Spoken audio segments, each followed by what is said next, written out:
Doctor ortho Ayurvedic oil और capsule, अब दर्द भी घुटने टेकेगा।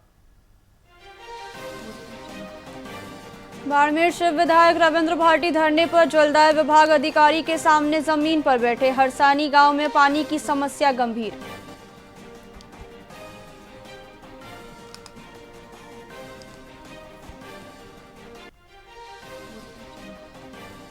सूर्य कुमार यादव पहुंचे झालाना लेपर्ड रिजर्व। क्रिकेट कप्तान ने जंगल सफारी का आनंद लिया। कड़ाके की सर्दी में बिताए सुकून भरे पल।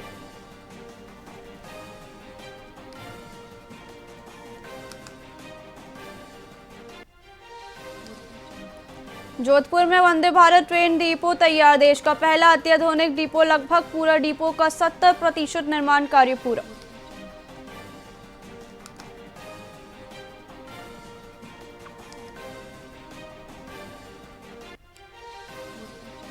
जोगिंदर सिंह के नेतृत्व में किसान जुटे। हनुमानगढ़ संगरिया धान मंडी में महापंचायत। सरकार ने इंटरनेट बंद और धारा 163 लागू की।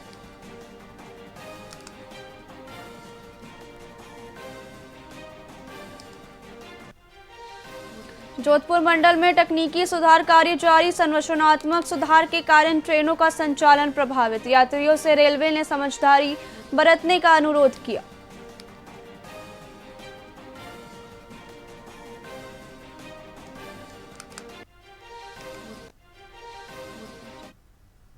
नमस्कार, आप देख रहे हैं वीआईपी न्यूज। मैं हूं प्राची। आइए रुक करते हैं खबरों की ओर।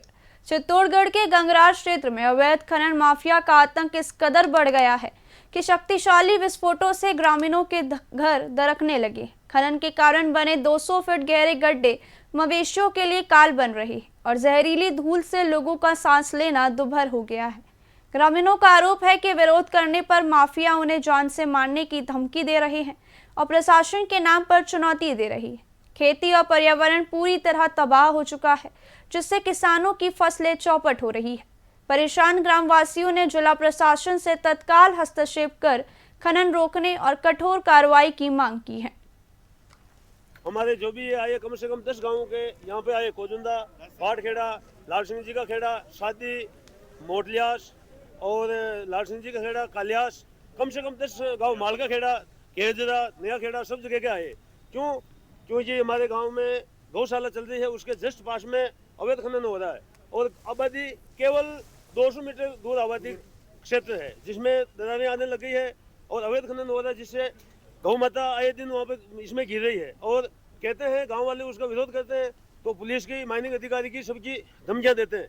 इसलिए हम सरकार से, कलेक्टर साहब से ये निवेदन करते हैं कि हमारे ये अवैध खनन बिल्कुल बंद होना चाहिए। हमारे जो भी फलौदी गांव में अवैध खनन को लेकर हुई शिकायत की जांच में पता चला कि क्षेत्र में कोई ताजा खनन नहीं हो रहा। भूविज्ञान विभाग, राजस्व और पुलिस की संयुक्त जांच में यह तथ्य सामने आया कि शिकायत में विस्फोट और धूल के फोटो पुराने हैं। स्थानीय ग्रामीणों ने कहा कि पिछले 8 से 10 माह से किसी प्रकार का खनन नहीं हो रहा और शिकायतकर्ता ने मीडिया को गुमराह किया। विभाग ने निगरानी के लिए वहां 2 गार्ड तैनात कर नाका स्थापित किया है। ग्रामीणों का कहना है कि यह शिकायत निजी हित के चलते की गई थी। मामला ये साहब, आज 10-11 महीने से पहले जो ये काम कर रहा था, उनके पास पट्टे थे और उनके गवर्नमेंट के जरिए काम कर रहा था। उनके बाद रे मोने आने कोई 10-11 महीनों में कोई खनन नहीं हो रही है। झूठी शिकायत ऐसा और बाकी है तो वे शिकायत करने वाला और वे खुद ही कर रहा है खनन का काम, और ये इधर उधर वो सब झूठे है साहब। अभी कोई टीम आई थी जांच के लिए? पहले टीम आई साहब, टीम आई जब ये देख रहा है घास उगे हुए हैं, बाले बुए हुए हैं, अभी कोई नया खनन नहीं है। 10-11 महीने से कोई नहीं मिला। पहले की गई थी उनके आधार में, उनके बारे में ये की है, जो फोटो वही थे पहले वाले। बाकी हमारा कोई नहीं है साहब। जांच की जावे, आप पूरा देख लो, आप कटी घास उगड़ा, कटी पानी का छिल्ला है, कटी कहाँ भी है, कोई नए पत्थर उगड़े हुए तो आप चेक कर सकते हो। चित्तौड़गढ़ में राष्ट्रीय सड़क सुरक्षा माह के तहत आमजन को यातायात नियमों के प्रति जागरूक करने के लिए भव्य वाहन रैली निकाली गई।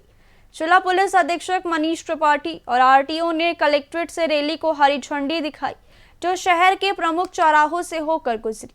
अधिकारियों ने संदेश दिया कि जीवन अनमोल है, इसलिए हेलमेट और सीट बेल्ट का प्रयोग अनिवार्य रूप से करें। प्रशासन ने चेतावनी भी दी कि नियमों की अनदेखी करने वालों पर कड़ी कार्रवाई की जाएगी।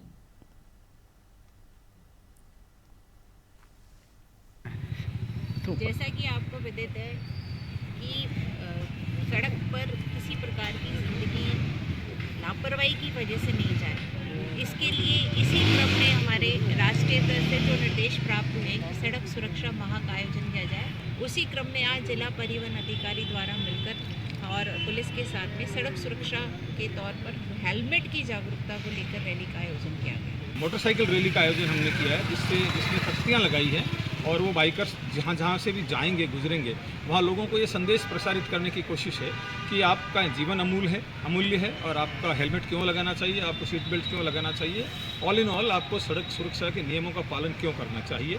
साथ ही हमने एक सड़क सुरक्षा रथ भी बनाया है जो पूरे माह 30 दिन तक शहर के मुख्तलिफ इलाकों में खड़ा रहेगा। उसमें एक ऑडियो सिस्टम भी है जो सड़क सुरक्षा से संबंधित नारों के बारे में वचन करता है, उद्धृत करता है। उसके चारों तरफ बैनर भी लगे हैं। इस तरह से हमारी पूरी कोशिश है कि ऑडियो विजुअल माध्यम से, कॉम्पिटिशन्स के माध्यम से, एजेंसीज के माध्यम से, प्रवर्तन कार्यों के माध्यम से, समझाइश से किसी भी तरह से हम समाज में, जनता में एक इफेक्ट पैदा कर सकें सड़क सुरक्षा के प्रति। जैसा कि आपको विदित है कि सड़क पर किसी प्रकार की जिंदगी। जोधपुर पुलिस कमिश्नरेट ने साइबर सेल की मदद से करीब 29 लाख रुपए मूल्य के 105 गुमशुदा मोबाइल बरामद कर उनके मालिकों को सौंप दिए। पुलिस उपायुक्त विनीत कुमार बंसल के नेतृत्व में CEIR पोर्टल और तकनीकी ट्रेसिंग के जरिए इन फोन्स को विभिन्न स्थानों से खोजा गया। अपने खोए हुए फोन वापस पाकर लोगों के चेहरों पर खुशी लौट आई और उन्होंने पुलिस का आभार जताया। पुलिस ने आमजन से अपील की है कि मोबाइल गुम होने पर तुरंत मिसिंग रिपोर्ट दर्ज कराए।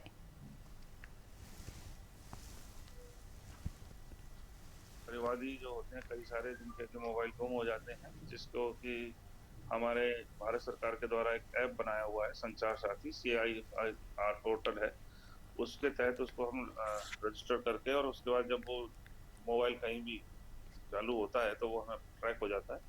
उस पर कार्रवाई करते हुए आज हमारे जिला पश्चिम की साइबर सेल ने और सभी थानों ने मिलकर के 105 मोबाइलों को हमने रिकवर किया। ये पिछले 7-8 महीनों की कार्रवाई है। 8 महीने के अंदर हम इनको ट्रेस करते रहे। कहीं काफी दिनों में है ना, ये कई मोबाइल तो बहुत दिनों बाद ट्रेस होते हैं, कोई जल्दी ट्रेस हो जाता है। इन सबको ढूंढ करके वेरीफाई करके कि वो उनके पास सही तरीके से पहुंचे हैं, उनको हमने लेकर के और अब इनको परिवादियों को लौटाए जाने की कार्रवाई वेरिफिकेशन करके की जा रही है। परिवादी जो होते हैं कई सारे जिनके मोबाइल गुम हो जाते हैं, जिसको कि हमारे भारत सरकार के द्वारा एक ऐप बनाया हुआ है संचार साथी CEIR पोर्टल है, उसके तहत उसको हम रजिस्टर करके और उसके बाद जब वो मोबाइल कहीं भी चालू होता है तो वो हमें ट्रैक हो जाता है। उस पर कार्रवाई करते हुए आज हमारे जिला पश्चिम की साइबर सेल ने और सभी थानों ने मिलकर के 105 मोबाइलों को हमने रिकवर किया। ये पिछले 7-8 महीनों की कार्रवाई है। 8 महीने के अंदर हम इनको ट्रेस करते रहे। कहीं काफी दिनों में है ना, ये कई मोबाइल तो बहुत दिनों बाद ट्रेस होते हैं, कोई जल्दी ट्रेस हो जाता है। इन सबको ढूंढ करके वेरीफाई करके कि वो उनके पास सही तरीके से पहुंचे हैं, उनको हमने लेकर के और अब इनको परिवादियों को लौटाए जाने की कार्रवाई वेरिफिकेशन करके की जा रही है। पाली जिला मुख्यालय में अखिल राजस्थान राज्य कर्मचारी संयुक्त महासंघ की बैठक आयोजित हुई। बैठक में 12 जनवरी को जयपुर में होने वाली महारैली और सरकार के घेराव की रणनीति पर चर्चा की गई।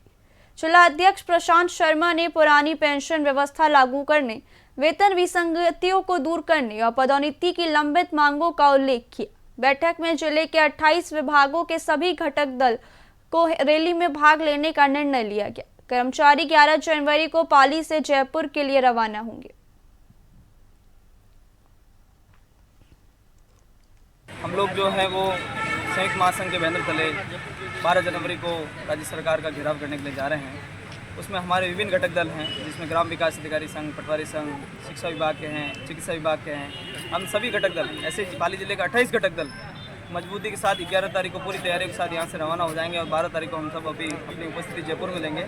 और राज्य सरकार को हम ये चेताना चाह रहे हैं, ये बताना चाह रहे हैं कि हमारी जो मांगे हैं ये जो पुरानी पेंशन योजना है, इसके अलावा हमारी पदोन्नतियाँ जो कैडर स्ट्रक्चर करने हैं, इसके अलावा हमारा 8/16/24 जो ACP जो है उसको करना है, हमारे जो संविदा भाई है उनका नियमितीकरण करना है। इन सभी तमाम मुद्दों के लिए हम लोग इकट्ठा होकर श्रीमान जिला कलेक्टर महोदय को ज्ञापन दे चुके हैं और अब हम 12 जनवरी को संयुक्त महासंघ के प्रदेश अध्यक्ष महावीर जी शर्मा के नेतृत्व में जयपुर का घेराव करेंगे और राज्य सरकार के समक्ष अपनी मुद्दों को मांगों को रखेंगे। हम लोग जो है वो